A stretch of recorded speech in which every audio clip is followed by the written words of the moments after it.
मंगल पांडे। भारत को स्वतंत्रता दिलाने में सबसे ज्यादा योगदान मंगल पांडे जी का है, क्योंकि इन्होंने ही स्वतंत्रता संग्राम की शुरुआत की थी।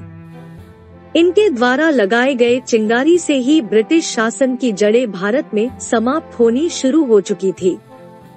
भारत सरकार ने इनके सम्मान में एक डाक टिकट को भी जारी किया था। स्वतंत्रता संग्राम की मशाल जलाने वाले मंगल पांडे जी का जन्म बलिया जिले यूपी के नगवा गांव में 19 जुलाई 1827 में हुआ था। लेकिन कुछ इतिहास का इनका जन्म फैजाबाद अयोध्या में मानते हैं। इनके पिताजी का नाम दिवाकर पांडे था। पांडे जी का जन्म एक गरीब ब्राह्मण परिवार में हुआ था। इनके परिवार की आर्थिक स्थिति अच्छी नहीं थी और उस समय ब्रिटिश सेना में सिर्फ ब्राह्मण और मुसलमान वर्ग के लोगों को ही सेना में नौकरी दी जाती थी। मंगल पांडे अपनी 22 उम्र की अवस्था 1849 में ही ब्रिटिश सेना में शामिल हो गए थे और कोलकाता के बैरकपुर छावनी में अपनी ड्यूटी करने लगे थे। कुछ समय बाद 34 ब्रिगेडियर बटालियन के एक सैनिक के रूप में उन्हें शामिल कर लिया गया था। उसी समय ब्रिटिश सेना ने भारत सैनिकों के लिए एक नई राइफल का निर्माण किया था, जिसमें बंदूक से गोली चलाने के लिए पहले कारतूस को मुंह से खोलना पड़ता था। उसी समय एक ऐसी अफवाह फैला दी गई थी कि बंदूक में प्रयुक्त होने वाला कारतूस गाय और सुअर की चर्बी से मिलकर बनता है।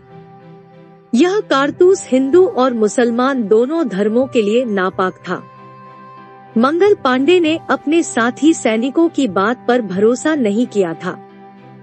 एक दिन जब वह स्नान आदि करके रास्ते से गुजर रहे थे तो उन्हें प्यास लगी।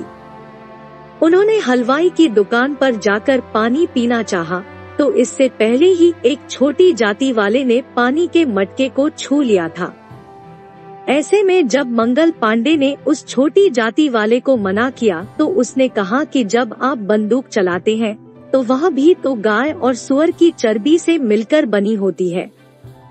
इस बात को ध्यान में रखते हुए मंगल पांडे ने तुरंत ही छावनी पहुंच गए थे और उस जगह पर पहुंचे जहां पर कारतूस तैयार किए जाते थे। उन्होंने वहां पर देखा कि सुअर और गाय की चर्बी रखी हुई थी, जिससे कुछ सैनिक कारतूस बनाने के लिए इसका प्रयोग कर रहे थे।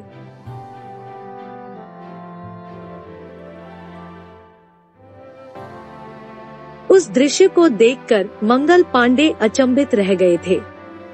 उन्होंने तुरंत अपने सीनियर से इस बारे में चर्चा की तो उनके सीनियर ने कहा कि हम आपके इस मामले में कुछ सहायता नहीं कर सकते। अब मंगल पांडे ने ब्रिटिश कंपनी के खिलाफ विद्रोह की आग भड़काना शुरू कर दिया था। सन 1857 में यह क्रांति पूरे उत्तर भारत में आग की तरह फैल चुकी थी। 9 फरवरी 1857 में नया कारतूस जब पैदल सेना में बांटा गया तो मंगल पांडे ने उस कारतूस को लेने से मना कर दिया था। ऐसा करने पर मंगल पांडे की बंदूक और उनकी वर्दी को उतारने का हुक्म दे दिया गया। मंगल पांडे ने ब्रिटिश सरकार का यह आदेश भी मानने से मना कर दिया। सन 1857 में 29 मार्च को वर्दी छीनने के लिए अंग्रेज अफसर लेफ्टिनेंट बाग ने जैसे ही अपने हाथ बढ़ाए तो इन्होंने उन पर हमला कर दिया। ईस्ट इंडिया कंपनी के लिए यह कारतूस घातक साबित हुआ।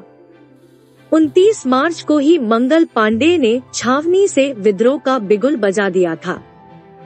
मंगल पांडे ने अपने अन्य साथियों के साथ इसमें खोले समर्थन करने के लिए आग्रह किया, लेकिन उन्होंने इसके खिलाफ समर्थन देने के लिए मना कर दिया था। ईस्ट इंडिया कंपनी के जनरल जॉन हेयरसे ने जमींदार ईश्वर प्रसाद को मंगल पांडे को गिरफ्तार करने का आदेश दे दिया था, लेकिन जमींदार ने मना कर दिया। सारे रेजिमेंट ने मंगल पांडे को गिरफ्तार करने से मना कर दिया था, लेकिन एक सिपाही शेख पलटू ने मंगल पांडे को गिरफ्तार करने के लिए तैयार हो गया। कुछ समय के अंग्रेज सिपाहियों ने मंगल पांडे को गिरफ्तार कर लिया। पांडे जी को 6 अप्रैल 1857 में फांसी की सजा सुनाई गई। कोर्ट के अनुसार मंगल पांडे को 18 अप्रैल को फांसी दी जानी थी।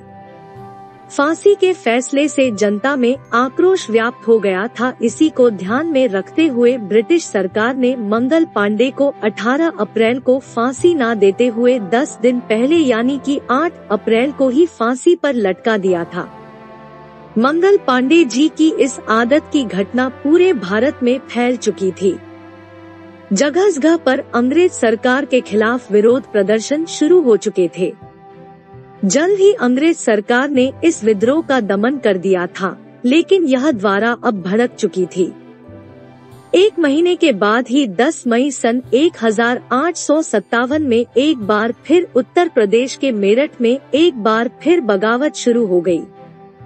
अब अंग्रेज सरकार को भी पता चला गया था कि भारत में अब ज्यादा दिनों तक शासन नहीं कर सकते हैं। इसके तुरंत बाद ही भारत में 34,735 नए कानून भारत में लागू के दिए गए थे। नए कानून बनाने का सिर्फ एक ही उद्देश्य था कि कोई दूसरा सैनिक मंगल पांडे जैसी बगावत ना कर सके। लेकिन मंगल पांडे ने भारत में को क्रांति की बीज बोए थे। उससे अंग्रेज सरकार को 100 वर्ष के भीतर ही हिंदुस्तान से ही उखाड़ कर फेंक दिया था।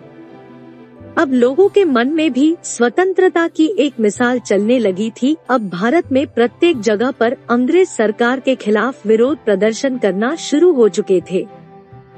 भारत को स्वतंत्र कराने के लिए कई वीरों ने अपने प्राणों को न्यौछावर कर दिया था। ऐसे ही एक वीर योद्धा थे जिनका नाम मंगल पांडे है। आज भी लोग इनके नाम को बड़े ही आदर से लेते हैं। स्वतंत्रता संग्राम के जानेमाने सेनानी मंगल पांडे, जिन्होंने भारत देश को स्वतंत्र कराने के लिए अपनी अहम भूमिका निभाई थी।